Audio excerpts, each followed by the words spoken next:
I keep all of my cars covered, so I needed to find an easy way to uncover and recover them quickly. Here's a method that works great and minimizes scratches and hassle.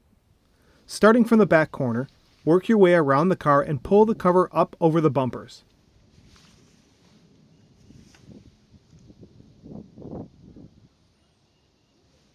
Then, using a swirling motion, roll the car cover from the rear to the cowl and then from the front to the cowl.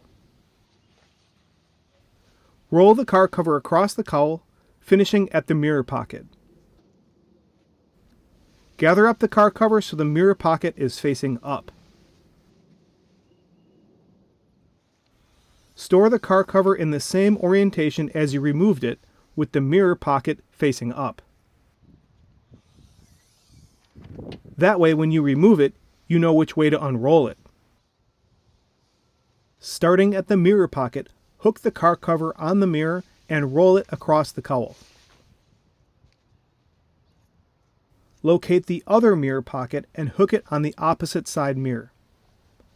Unroll the car cover and finish the job.